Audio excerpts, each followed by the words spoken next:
This episode of the Fiction Writers Podcast is brought to you by How to Write a Novel That Sells. Do you dream of writing a best-selling fiction novel? With the right tools, you could get there sooner than you think. Visit www.howtowriteanovelthatsells.com and unlock the secrets to writing compelling fiction taught by international best-selling author Lana McAra. Welcome to the Fiction Writers Podcast with Lana McAra, where you will discover tips, tricks, and ideas for fiction that is #unputdownable. Here you'll find new energy, new perspectives, new resources, and new ideas that will spark your creativity into a blaze of brilliance. It's easier than you think. Be sure you visit our website at www.fictionwriterspodcast.com. While you're there, subscribe to us via your favorite network. Now, get out your notebook, tune in, and let's get started. You want to keep it light. You don't want to bombard your reader with a lot of details. And you can do it effectively. I'm going to tell you how today. My name is Lana McAra. Welcome to the Fiction Writers Podcast. Tips, tricks, and ideas for fiction that is #unputdownable. We hear it all the time. You shouldn't beat your reader over the head with too much heavy-handed telling. And I'm going to do another episode on telling and showing. But the heavy-handed approach, and I find this often with new writers, they are so insecure about their reader understanding what they're doing that they want to load up on the heavy descriptions, the telling, the long paragraphs of information. This is not a textbook. It's a story. And a light touch is really important for a variety of reasons.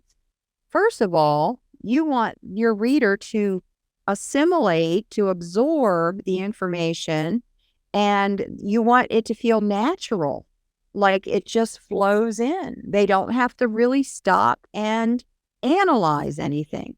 If they have to stop and analyze something, they're jumping out of the story. You've lost them already, and that is not what you want to have happen. So you can do this in a couple of ways. One is to use tags. Tags are things that show the reader what's going on without you having to use a lot of words. Let's just say that when this person gets angry, okay, this is somebody with a hair trigger on anger. And they get mad a lot. And so it's a part of their personality that is important to the story. So let's say that you give them a tag. This woman, when she gets angry, she flips her hair. She flips her hair and then she flips out, right? She just freaks out. That's it. You know it's coming. You know, that's like the beginning of the volcano. You know, the top is coming off when she flips her hair. So that tag informs the reader. Something goes on and the reader's reading and they're going, uh-oh, you know, she's gonna blow. And then she flips her hair. And now, do you think they could put that book down? Absolutely not. Just flips her hair.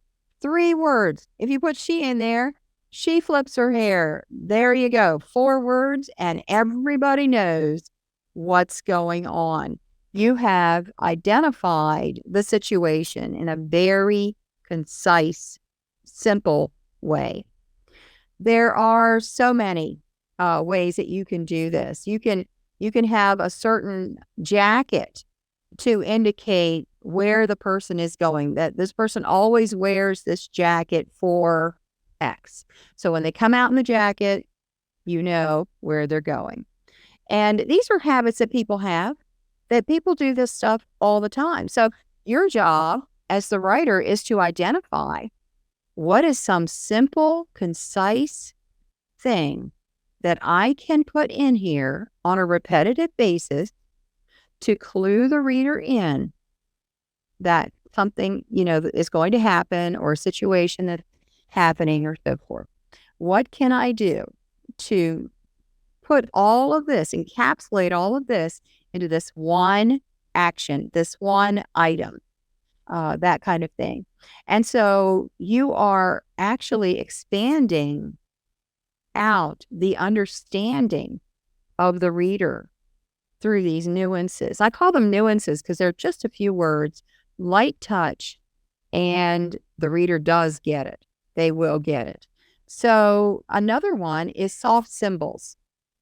Soft symbols. In Shaken But Not Stirred, the Englewood medium, Shaken But Not Stirred, the man in the book always wears this blue flannel shirt. Now, this is not a shirt that you could attach to some event or some hobby or something. He always is wearing it. And so in the romance, when they dance, he's wearing that blue flannel shirt, and it's very soft and comfortable.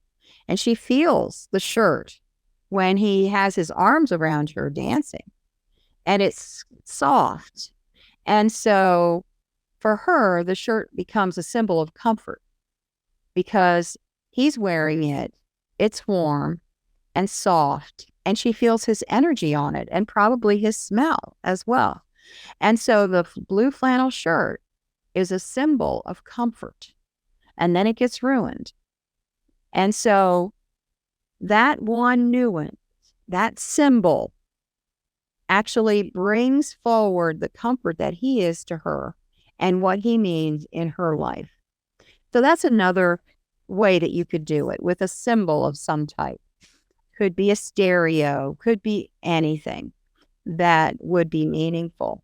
When you do this, when you insert these little tidbits, these small things, you are allowing the reader to communicate with you on a nonverbal level. But let's think about that for a minute. If you're with a close friend or a family member and you're able to communicate with them just by sensing their energy, that is intimacy.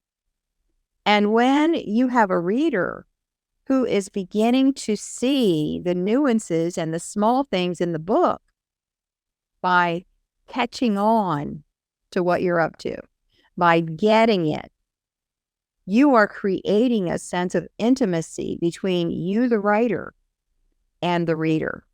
This pulls them in a deeper way. So they are engaging with the story at this emotional, subconscious connection level.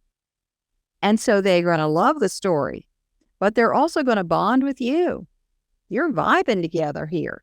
You're communicating with them in this intimate, very quiet way with just a couple of words, and they're getting it. You need to let your reader get it. If you try to explain everything, you're holding them out. You're holding them at bay. Let them in. Let them get what you're trying to say. They can always go back and read it again. If you do it well, they won't have to. On the second book, they're going to be catching on to how you express yourself. They're going to be one of your readers that gets it. And that is exactly what you want to have happen. I hope that helps you today. My name is Lana McAra. See you next time. Thank you for tuning into the Fiction Writers Podcast with Lana McAra, where we share tips, tricks, and ideas for fiction that is #unputdownable. Remember to visit our website at www.fictionwriterspodcast.com and enjoy even more great episodes like this one. Again, while you're here, subscribe to us via your favorite network. We look forward to seeing you next time on the Fiction Writers Podcast.